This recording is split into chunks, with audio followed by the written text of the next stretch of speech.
Dalam kepercayaan sebagian masyarakat Indonesia, kuntilanak adalah sosok hantu wanita yang biasa muncul dengan ciri rambut panjang, mengenakan pakaian panjang berwarna putih, dan mengeluarkan tawa yang bikin merinding.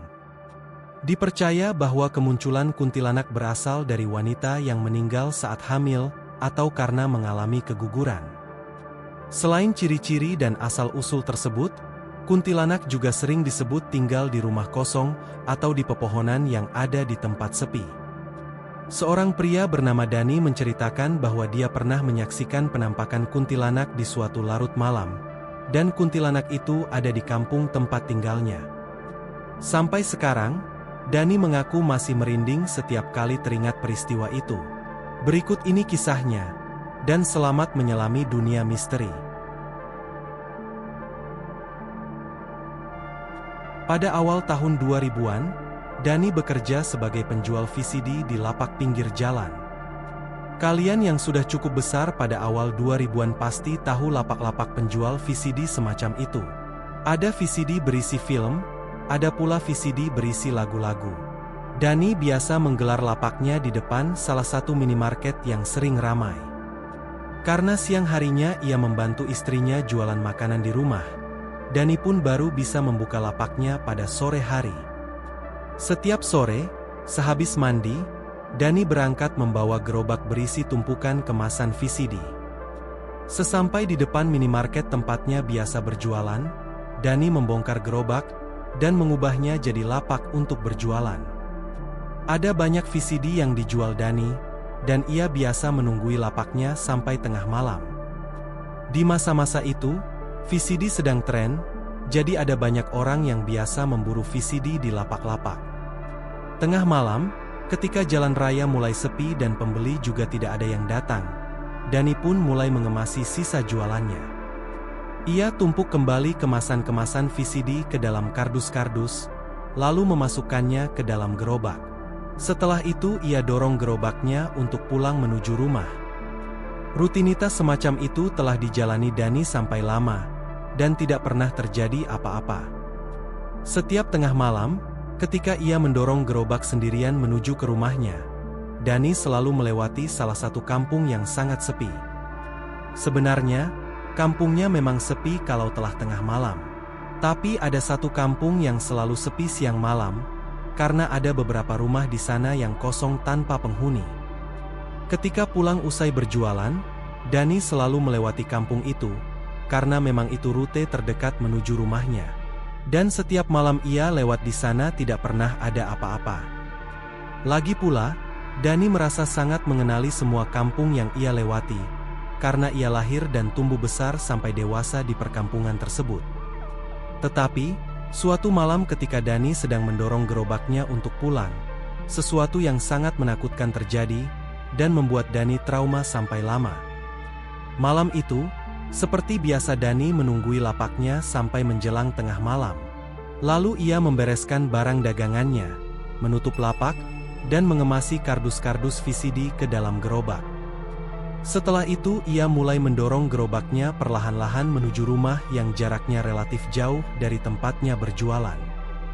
Dani dan gerobaknya sampai di kampung yang terkenal sepi, dan Dani tahu bahwa beberapa langkah ke depan ia akan melewati beberapa rumah kosong.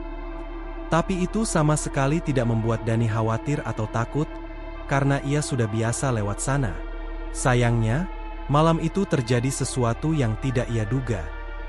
Ketika Dani terus melangkah sambil mendorong gerobaknya, samar-samar Dani melihat sesosok manusia berdiri di depannya. Dani belum terlalu jelas melihat sosok itu karena jarak mereka masih jauh, dan di sekitar tempat itu memang kurang penerangan. Dani terus melangkah, mendorong gerobaknya ke depan, makin mendekati sosok manusia yang berdiri itu. Semula, Dani berpikir kalau itu mungkin orang di kampungnya yang lagi menunggu sesuatu. Tetapi, entah bagaimana, jarak Dani dengan sosok yang berdiri di remang malam itu tiba-tiba sudah dekat. Dan seketika Dani sadar itu bukan sosok manusia seperti yang ia duga. Di hadapannya, hanya dipisahkan gerobaknya. Dani menyaksikan sesosok wanita berambut panjang, berwajah putih pucat, berpakaian putih panjang, sedang berdiri menatapnya. Selama sesaat, Dani merasa membeku di tempatnya, tidak bisa bergerak, tidak mampu berteriak, dan yang dapat ia lakukan hanyalah berdiri sambil memandangi sosok wanita menakutkan di depannya. Kesadaran Dani seperti mulai pulih ketika ia menyaksikan wanita di depannya tampak menyeringai, lalu memperdengarkan suara tawa yang sangat menakutkan. Detik itulah Dani sadar ia menyaksikan kuntilanak. Kesadaran itu membuat Dani terpikir satu hal, berlari menjauh dari sana. Dani pun berlari, meninggalkan gerobaknya di sana, dan ia terus mendengar suara tawa kuntilanak itu yang seperti mengejeknya. Dani terus berlari, dan berharap segera sampai di jalan raya. Tapi suara tawa kuntilanak itu tidak terdengar semakin jauh, meski ia terus berlari. Akhirnya, sambil masih terus berlari, Dani menengok ke belakang, dan yang ia dapati sangat mengejutkan. Sosok kuntilanak itu tepat ada di belakangnya, seperti melayang begitu saja mengejar Dani yang berlari lintang pukang. Bersama ketakutan, kepanikan, dan sadar bahwa ia sendirian tanpa bisa mengharap pertolongan siapapun di tengah malam, Dani merasakan tubuhnya berkeringat dingin, lalu ia lunglai. Setelah itu, Dani tidak ingat apa-apa lagi, karena ia pingsan. Dani tidak tahu berapa lama ia pingsan atau bahkan di mana ia tergeletak pingsan. Yang jelas, keesokan harinya, ia mendapati dirinya terbangun di suatu pinggir jalan kampung, dan di dekatnya ada dua pria berpeci yang tampak sedang berjongkok di samping tubuhnya. Dani mengenal dua pria berpeci itu, karena sama-sama penduduk di kampung tersebut. Dua pria berpeci itu adalah Pak Ilyas dan Pak Risman. Pak Ilyas bertanya pada Dani, apa yang terjadi, dan Dani hanya menatap mereka seperti orang kebingungan. Ternyata, pagi itu Pak Ilyas dan Pak Risman sedang melangkah menuju ke masjid untuk sholat subuh berjemaah. Mereka berdua lalu mendapati sebuah gerobak yang ada di tengah jalan, tanpa tahu itu gerobak milik siapa. Pak Risman lalu meminggirkan gerobak itu, agar tidak menghalangi orang-orang yang lewat. Lalu ketika Pak Ilyas dan Pak Risman melanjutkan langkah ke masjid, mereka mendapati Dani seperti tidur atau pingsan di pinggir jalan kampung, cukup jauh dari gerobak tadi. Pak Ilyas dan Pak Risman pun segera paham kalau gerobak tadi milik Dani, karena mereka sama-sama tahu kalau Dani biasa membuka lapak VCD di pinggir jalan raya. Yang tidak mereka tahu, kenapa gerobak itu ada di tengah jalan kampung, sementara Dani terbaring tidak sadar di tempat yang cukup jauh. Maka Pak Ilyas dan Pak Risman pun lalu berusaha membangunkan atau menyadarkan Dani. Setelah benar-benar sadar, Dani bertanya itu jam berapa, dan Pak Ilyas mengatakan baru saja subuh. Dani pun sadar, ia telah pingsan sekitar 3 atau 4 jam. Pak Risman memberitahu bahwa gerobak Dani masih ada di tempatnya semula, tapi sudah dipinggirkan. Dani bertanya apakah di sana masih ada kuntilanak, dan Pak Ilyas maupun Pak Risman tampak bingung. Dani kemudian menceritakan peristiwa yang dialaminya semalam, saat ia menyaksikan sesosok kuntilanak di tengah jalan, dan kuntilanak itu mengejarnya sampai ia sangat ketakutan.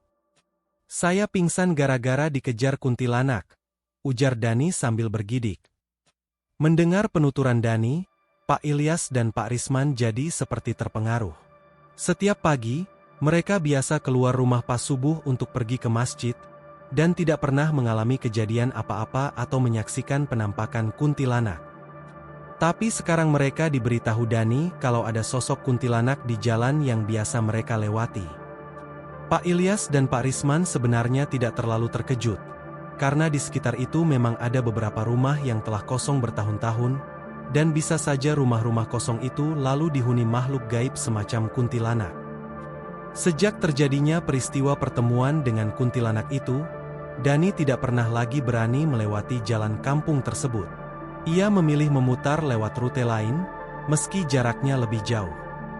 Ternyata, Pak Ilyas dan Pak Risman pun melakukan hal yang sama. Sejak mendengar cerita Dani, mereka juga lebih memilih memutar lewat jalan lain saat harus pergi kemanapun, termasuk saat akan berangkat ke masjid untuk sholat subuh berjemaah. Lalu kabar tentang kemunculan kuntilanak itu tersebar ke para penduduk kampung, disampaikan dari mulut ke mulut. Sejak itu, rata-rata orang tidak ada yang berani lewat di jalanan kampung yang disebut dihuni kuntilanak. Bagaimanapun, mereka lebih memilih lewat tempat lain meski lebih jauh, daripada dikejar kuntilanak sampai pingsan. Belakangan, penduduk di sana bersepakat untuk menghubungi para ahli waris rumah-rumah kosong yang ada di sana, dan meminta izin untuk membongkarnya. Karena rumah kosong berpotensi mendatangkan makhluk-makhluk gaib, dan mereka tidak ingin jalanan di sekitar rumah-rumah kosong itu makin wingit. Untungnya, para ahli waris mengizinkan, dan rumah-rumah kosong itu lalu dibongkar dan diruntuhkan, hingga rata dengan tanah. Saat ini, Dani sudah tidak lagi jualan VCD di lapak, karena memang tren VCD sudah lama berlalu. Sekarang ia bekerja sebagai karyawan di sebuah pabrik, yang bekerja secara shift, kadang berangkat siang, kadang berangkat malam. Yang jelas, kapanpun Dani harus berangkat atau pulang saat malam, ia tidak pernah melewati jalanan yang dulu pernah membuatnya pingsan. Ia masih teringat sosok menakutkan kuntilanak yang pernah dilihatnya, dan ia tidak ingin melihatnya lagi. Jangan lupa like, komen, share dan subscribe, agar tidak ketinggalan kisah-kisah misteri lain di channel ini. Sampai jumpa di kisah misteri berikutnya.